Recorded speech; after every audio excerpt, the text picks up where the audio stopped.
मित्रों, आज स्वतंत्र दिन है। 1947 में हम आज़ाद हुए से अंग्रेज़ों से आज़ादी मिली थी, हमें आज़ादी मिली थी। भारत का एक नया बंधारण से हुआ। नया बंधारण के मुताबिक आदमी को स्वतंत्र जीने का एक नया हक हमें मिला।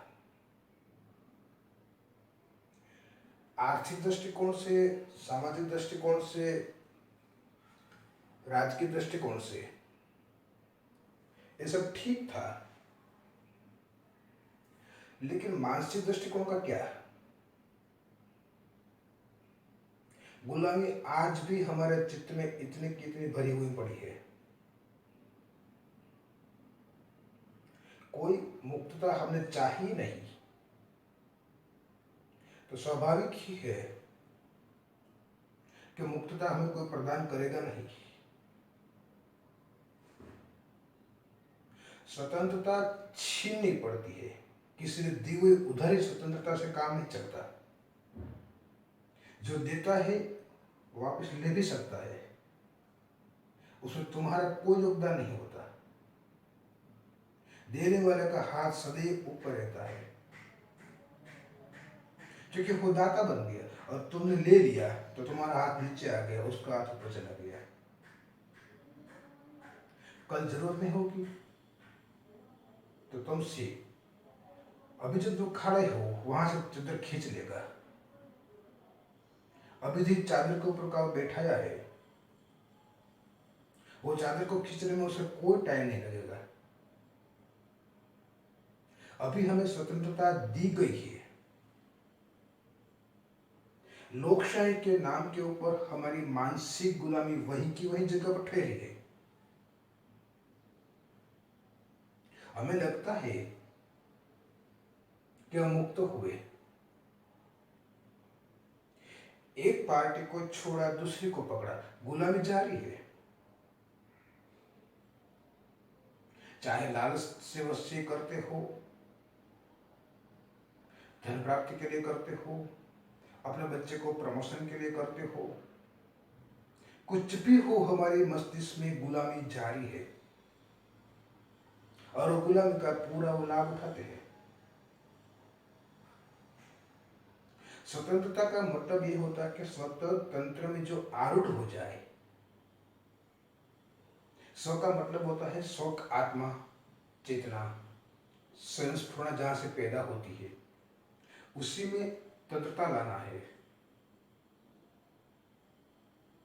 बाह्य स्वतंत्रता तो हमें जो मिल रही है, हम देख ही रहे कैसे हमें मिली है। भीतरी स्वतंत्रता को हमें विकसित करना है। हमें अपने ही जीवन को खुद को संवारना है, स्व की तरफ यात्रा करना है और अपने तंत्र को ठीक से समय प्रतिष्ठित करना है। अगर वो नहीं कर पाए तो दूसरों की गुलामी जारी है, चाहे अपने ही मन की गुलामी हो, अपने इंद्रियों की गुलामी हो, अपने बुद्धि की गुलामी हो, ये सारे पर है, वो हमारा समय खा जा रहा है। जिंदगी में संपत्ति तो दोबारा इकट्ठी कर सकते हैं, मान प्रतिष्ठा भी प्राप्त कर सकते हैं, लेकिन समय का क्या? वो तो गया सो गया, फिर लौट के आने का तो कोई सवाल ही पैदा नहीं होता है। और जो लोग सबसे अधिक हमारा समय खा जाता है, उसी को हम आदर देते हैं। हमारा मन, हमारी इंद्रिया, हमारा शरीर सबसे अधिक हमारा समय खा जाता है और हम अपनी चेतना से दूर चले जाते हैं, अपने आत्मा से दूर चले जाते हैं। ये सब हमारे मित्र हो सकते हैं, हमारा मन, हमारा बुद्धि, हमारी इंद्रिया, लेकिन हमारी मालिक हो जाती है तभी सारी समस्या खड़ी हो जाती है। और जब मालिक हो जाती है तो हमें ज्ञात भी नहीं है कि कैसे हमारी मालिक बन गई। और हम ऐसे उसके गुलाम बनते जाते हैं। नादानी ठीक थी, एक उम्र तक नादानी होती है, तभी तक के लोग हमारा उपयोग कर ले, उचित है, लेकिन जीवन भर नादान बनते रहे। बाहरी स्वतंत्रता हमें मिल जाए ना मिल जाए इससे कोई ज्यादा फर्क नहीं है, भीतरी स्वतंत्रता बहुत महत्व की बात है। हम उनके गुलाम बन जाते हैं, और गुलामों को क्या स्वतंत्रता, किसी ने दी हुई स्वतंत्रता होगी, वो तो उधारी होगी, वो कभी भी छीन सकते हैं। उधारी स्वतंत्रता का क्या मूल्य है?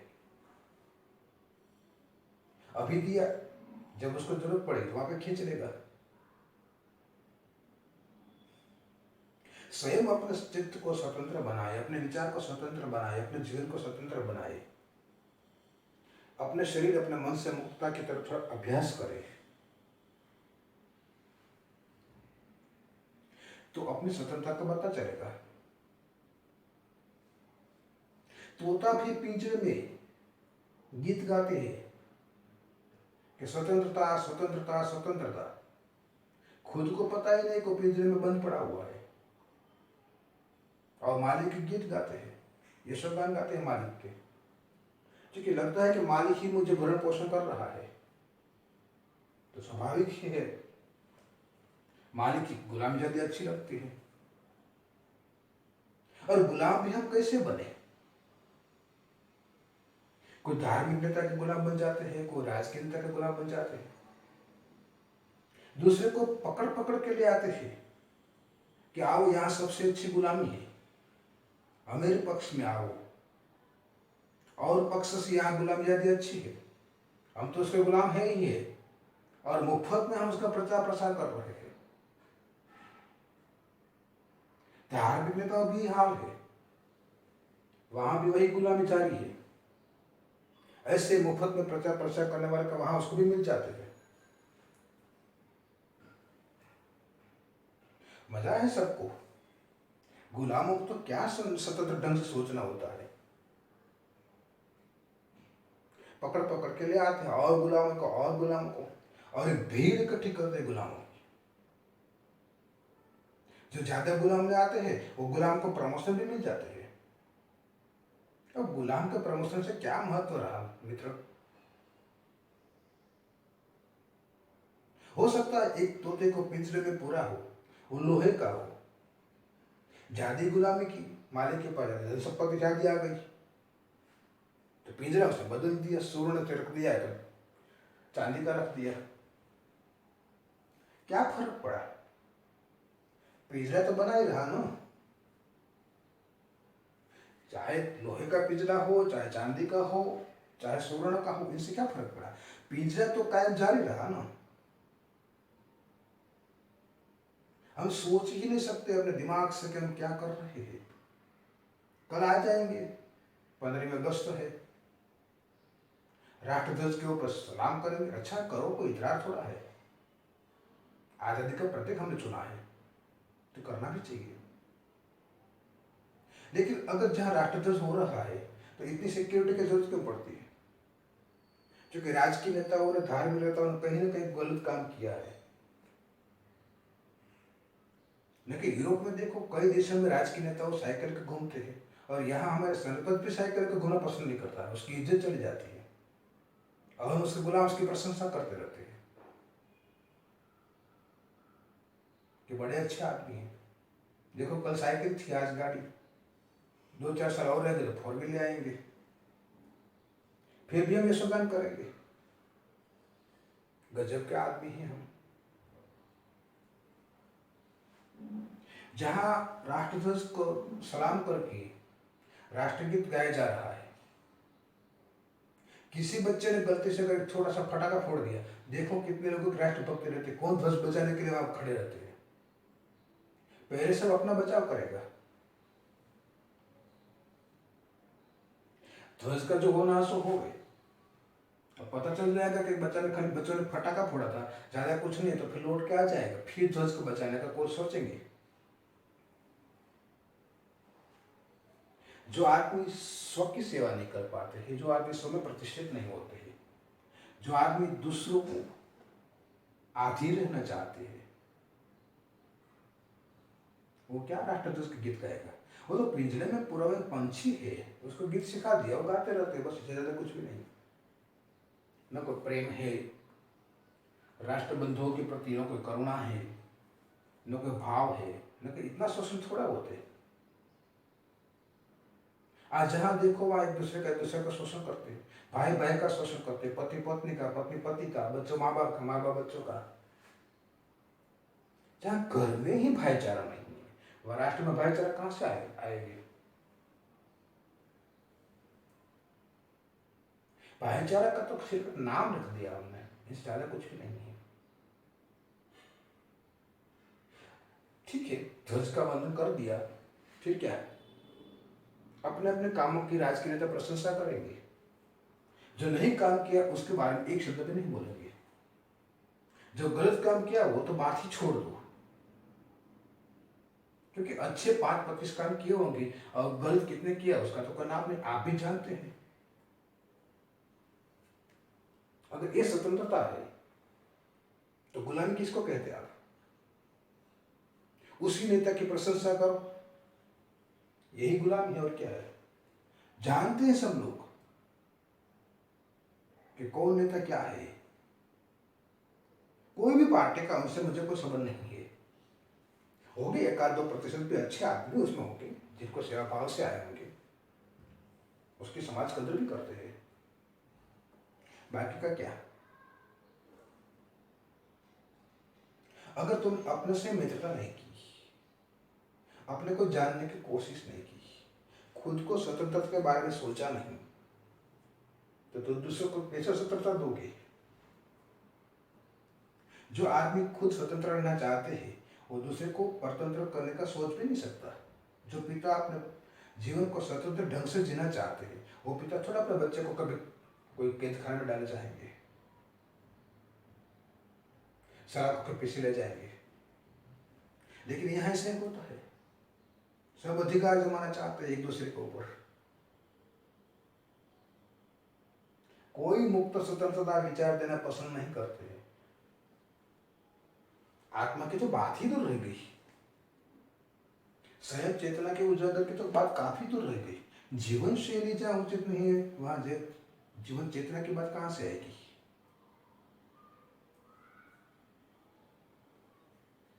और फिर अब स्वतंत्र है,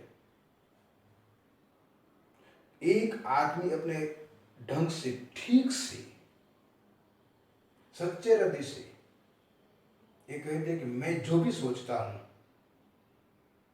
अपने ढंग से, अपनी योग्यता के मुताबिक सोचता हूं,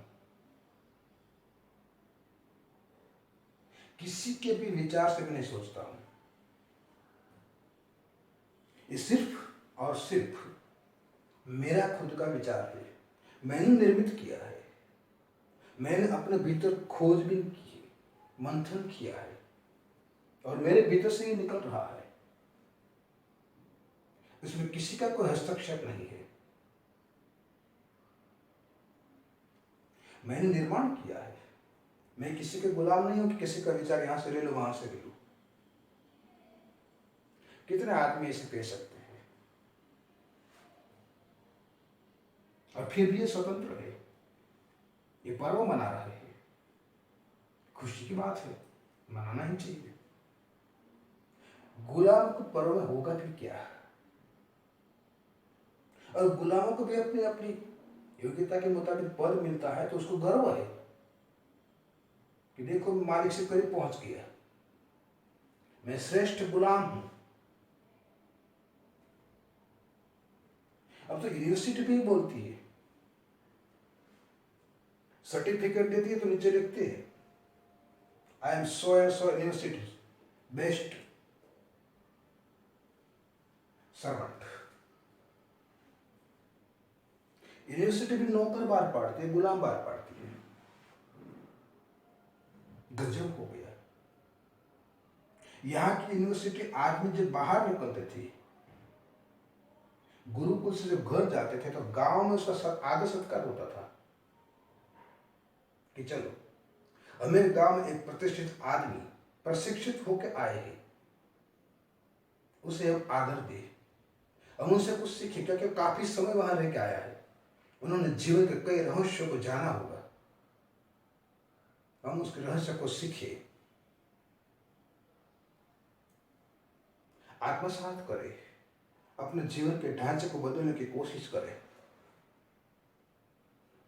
और आज यूनिवर्सिटी से बाहर निकलते तो आदमी भटकते हैं दूर दर के ऊपर, हमें नौकरी दो, हमें नौकरी दो। कौन तुम्हें सत्कार देगा? और गुलामों के सत्कार में होगा भी क्या?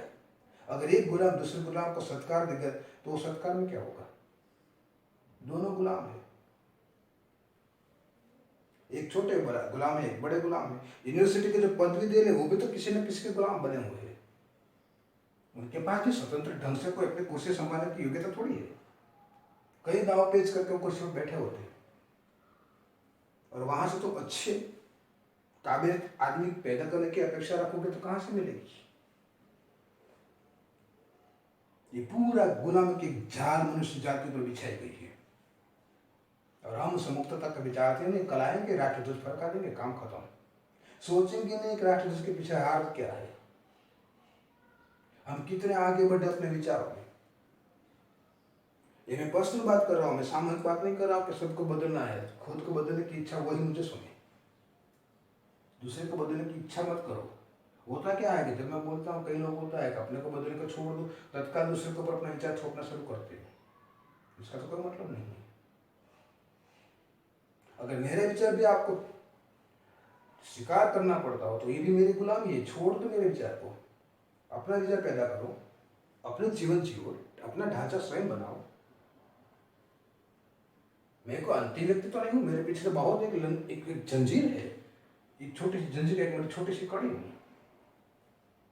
ये जंजीर तो चलती जाएगी, आगे से चली आ रही, पीछे चली जाएगी, इनमें कई कड़ी जुड़ती जाएगी। लेकिन एक कड़ी के आधार पर दूसरी कड़ी है ऐसा मत सोचो। अपने अपने कड़ी स्वयं बन जाओ, खड़ी करो अपनी कड़ी। उचित है मित्र। फिर जीवन आपका है। गुलामी में जीना अच्छा लगता है तो आप जी सकते हैं, आपको कौन मना करता है।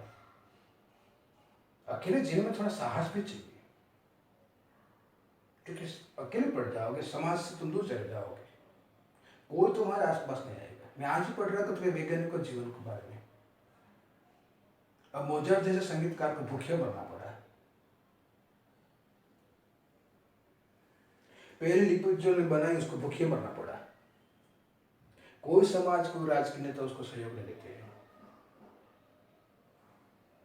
सबको भूखे मरने का हालत होती है। अगर ये सब तैयारी होती है तब तुम नया कुछ कर पाओगे, अपना जीवन अपने ढंग से जी पाओगे, अपनी चेतना को उजागर कर पाओगे, अपने आत्मा में प्रतिष्ठित हो पाओगे। मित्रों, मैं आपसे प्रार्थना करता हूँ, अपने जीवन की कदर करो और अपने आप में प्रतिष्ठित हो। किसी की गुलामी अच्छी नहीं है, और बेचारे गुलाम तो बहुत भयंकर है। हमें ख्याल भी नहीं तो हम किस किस के गुलाम बन जाते हैं। मैं चाहता हूँ आप अपना जीवन अपने ढंग से जिएंगे, अपने जीवन का आदर करेंगे, अपने जीवन को बहुमान करेंगे और अपनी ऊर्जा को अपने ही ढंग से अपनी आत्म चेतना के मुताबिक चलेंगे। जैसे भीतर प्रेरणाएं ऐसे जीना शुरू करो, किसी भी गुलामी मत लो। यही अपेक्षा के साथ आपसे विदा लेता हूँ।